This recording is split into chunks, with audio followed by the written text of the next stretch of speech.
welcome back to another episode of Breath of the Wild Tips and Tricks. Today we're going to show you how to complete the Zora Stone Monuments side quest. So this you get from a person in Zora's domain, as the name might suggest.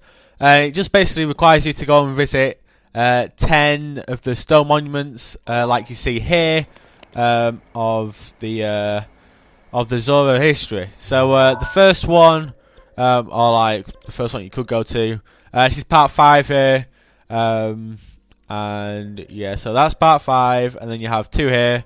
It's just all the stars are, so most of them are on the way up to Zora's domain, along the Zora River. There's a couple that are off, so like this one, this one, this one, this one, and this one.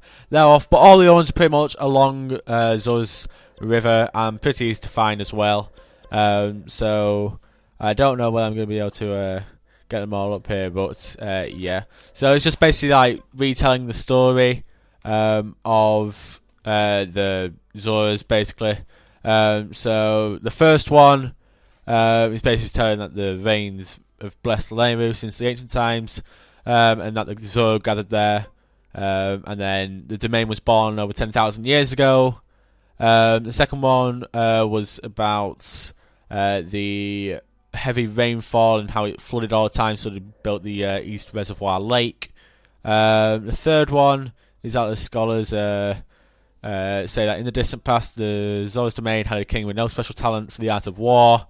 He lacked skill, but then stuff happened, and white scale and shining in the eyes of a Alphos and stuff, and that's kind of interesting. And then there's one about the light scale trident, one about the sage Ruto from Ocarina of Time, then one about Ruta and how I believe that's this one here, and how Mipha like fell in love with it as soon as he saw it.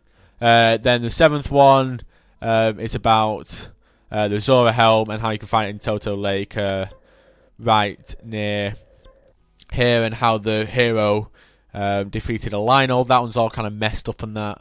Then that's all 7 of them, like the history, and then there's 3 more.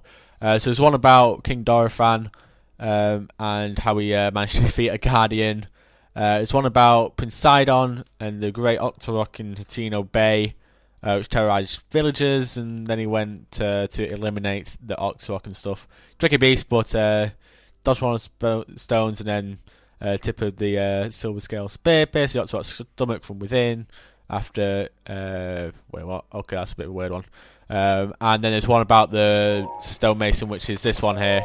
And he's like, yeah, so basically, the king wants me to make 7, so I made 2 more about the king and Sidon. But then he made 10 because he wanted one for himself. So yeah, that's all of them. And to then, once you go and interact with every single one, you are then going, after you've started the side quest of this guy, you're gonna go back to him and just talk to him again, and I'll thank you. So I believe we should still be like down here. Here he is. There's one here as well, which is like kind of just cool. This is oh no, this is this is a Zora Helm one. That's the same one as down there somewhere. So telling him what was written on all of them, which I just did very shortly, and yeah, so that's that would have taken a while for Link to explain. Surprised not night time, but yeah, good memory as well. Link must have a photographic memory, and we get a diamond for that, which is pretty decent actually. And that's another side quest complete.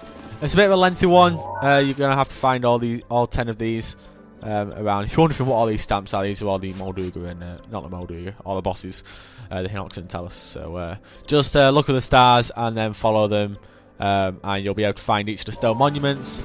But that is that side quest done. If you have enjoyed the video, do leave a like and a comment, and it's greatly appreciated.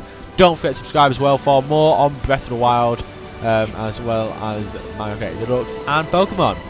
And yep, that'll be it for me, and I'll see you all next time. Goodbye.